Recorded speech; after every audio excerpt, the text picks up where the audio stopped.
É a leitura da Epístola, carta de Paulo aos Romanos, capítulo 10. Leitura para este primeiro domingo na Quaresma. Romanos 10, versículos 8 até o versículo 13. Romanos 10, 8 a 13. O que Moisés diz é isto: a mensagem de Deus está perto de você, nos seus lábios e no seu coração. Isto é, a mensagem de fé que anunciamos. Se você disser com a sua boca, Jesus é Senhor, e no seu coração crer que Deus ressuscitou Jesus, você será salvo. Porque nós cremos com o coração e somos aceitos por Deus, falamos com a boca e assim somos salvos. Porque as Escrituras Sagradas dizem: quem crer nele não ficará desiludido. Isso vale para todos, pois não existe nenhuma diferença entre judeus e não judeus. Deus é o mesmo Senhor de todos e abençoa generosamente todos os que pedem a sua ajuda. Como dizem as Escrituras Sagradas, todos os que pedirem a ajuda do Senhor serão salvos. Leitura. Deus abençoe o nosso meditar. Irmãs e irmãos de Cristo, quando nós não pertencemos a uma raça e vemos esse povo diferente, nós temos a ideia de que eles são todos iguais. Se olharmos para os chineses, parece que são todos muito parecidos e fica difícil para a gente diferenciar um do outro. Se eles olharem para os brancos, para os alemães ou italianos, eles vão, quem sabe, pensar a mesma coisa. E assim, então, fica aquela ideia de que as pessoas são iguais dentro daquela raça, daquela tribo, vamos dizer assim. Também perante Deus, nós somos iguais. Não em fisionomia, nós somos iguais, porque Ele ama a todos. Não há diferença entre as pessoas, melhores ou piores. Gente que merece mais carinho, mais salvação, mais honra, mais glória, ou menos glória, menos honras. Para Ele não tem raça, não tem diferença de cor, nem de idade, nem de posses. Perante Deus,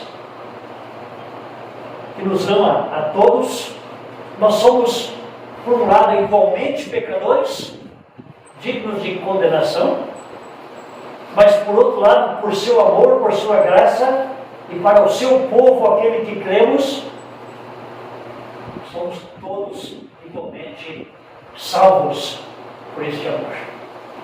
Somos todos igualmente protegidos e guardados por esse Deus amoroso e gracioso.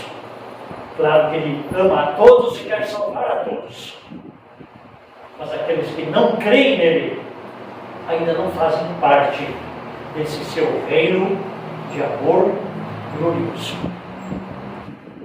Por isso, nós, o seu povo, a igreja, estamos aqui no mundo. Seria melhor, como disse Paulo, se Ele nos tirasse daqui e nos levasse para o paraíso, para a terra prometida, definitivamente, o novo céu e a nova terra. Mas não, Ele quer ainda que a sua igreja esteja aqui neste mundo, uma igreja que já se deliciou com este ouvir a mensagem da fé, o Evangelho de Cristo, a igreja que continua ouvindo esta mensagem mas que ao mesmo tempo continua falando e anunciando esta mensagem. No Antigo Testamento, entre outras coisas, destacando que Moisés recebeu de Deus os mandamentos, a lei. Esta mensagem era, por assim dizer, compreensível. O povo no Antigo Testamento foi intimado a cumprir e a obedecer a lei. Quando não obedeciam, e se não se arrependessem, eram castigados. Essa lei era compreensível, mas ela era impraticável. O povo não podia cumprir a lei, os mandamentos. Assim como hoje, também nós não podemos cumprir a santa lei de Deus. Mas mesmo no Antigo Testamento, o povo poderia olhar para a frente, para aquilo que iria acontecer, para a vinda do Messias prometido. E crendo nesse Messias também seríamos salvos. Mas hoje, nós, além da lei de Moisés e outros mandamentos que aparecem também, tanto no Antigo como no Novo Testamento, além desta lei que pode ser compreendida, mas não praticada ou obedecida, além disso, nós temos de forma muito acentuada e muito clara essa mensagem do Evangelho. A história que nos conta aquilo que Deus definitivamente realizou e fez em Cristo Jesus, tendo enviado esse seu Filho por amor à humanidade, por amor a todos nós, pois Cristo é para todos. E então esta mensagem que está em nosso coração, pois já ouvimos e continuamos ouvindo, essa mensagem não pode ficar só no teu coração, no meu coração. Deus usa a sua igreja, usa você e usa a mim, para que com muita alegria, com muito ânimo e coragem, nós de fato possamos ser a boca de Deus, para anunciar aqui neste mundo esta mensagem de fé, mensagem da salvação em Cristo Jesus.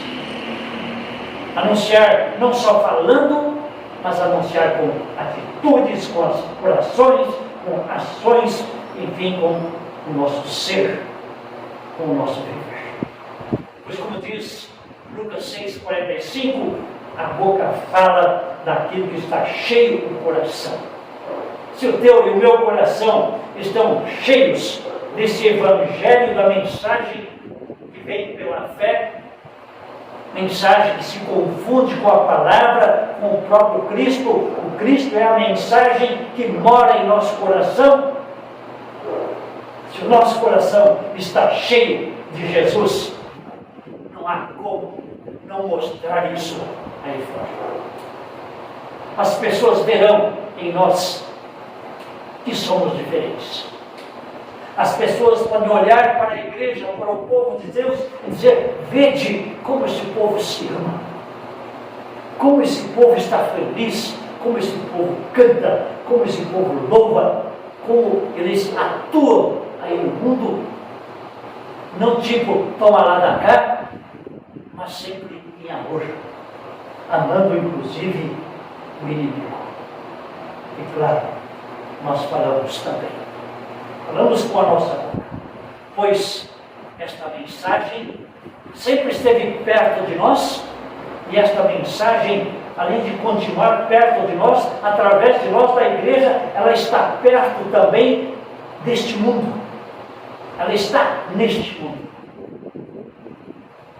Devemos olhar pelos meios avançados de comunicação que nós temos hoje, as redes sociais, e percebemos que em qualquer lugar deste mundo, praticamente, se as pessoas podem acessar alguma mensagem referente ao Salvador amoroso Jesus Cristo.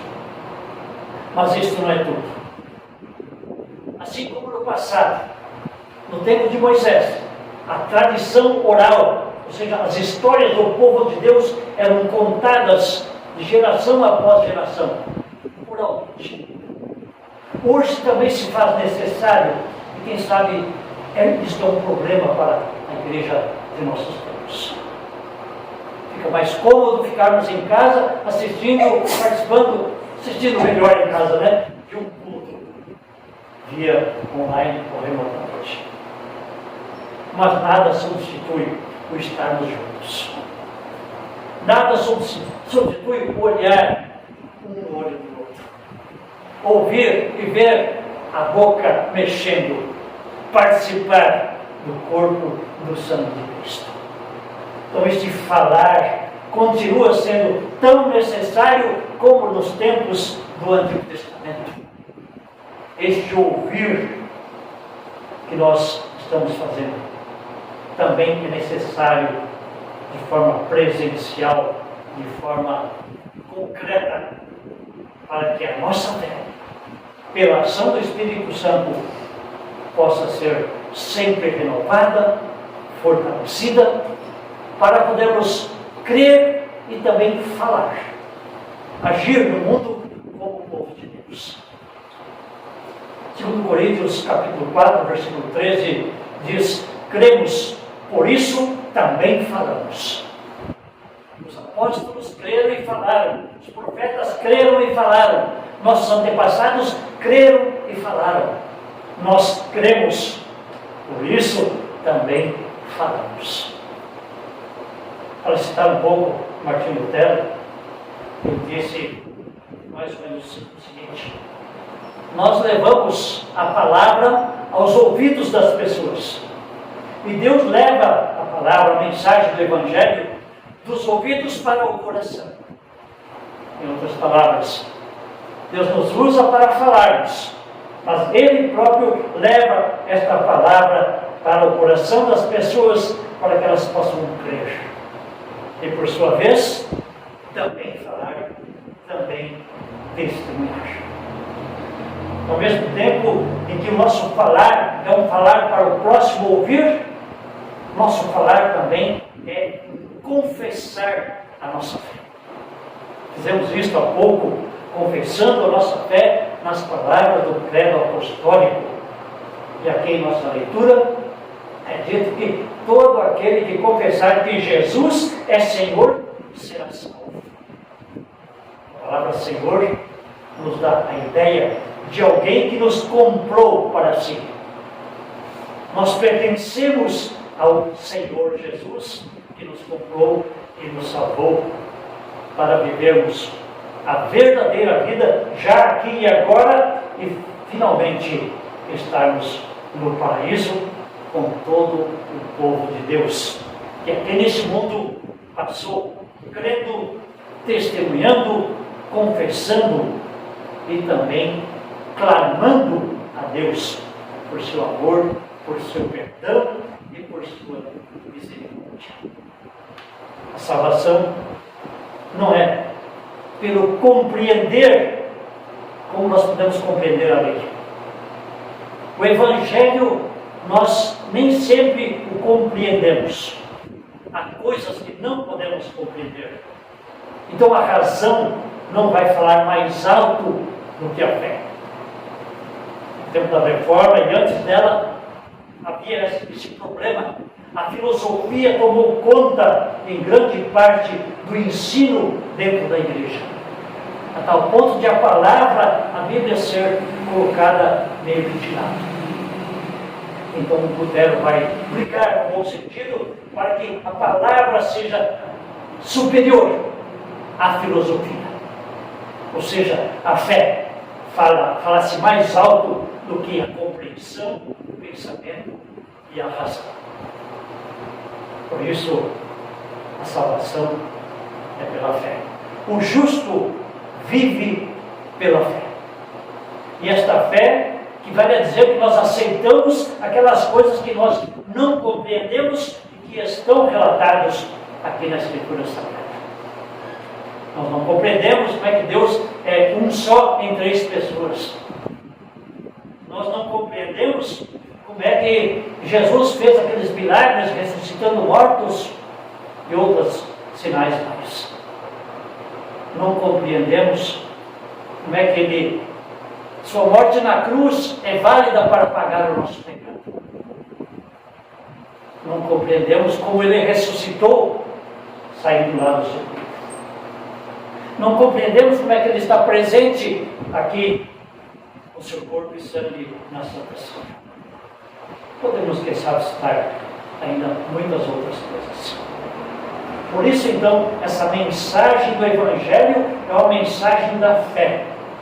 Pela fé as pessoas falam, pela fé nós ouvimos, ou nós cremos, continuamos ouvindo, pela fé continuamos crescendo ao ouvir esta palavra.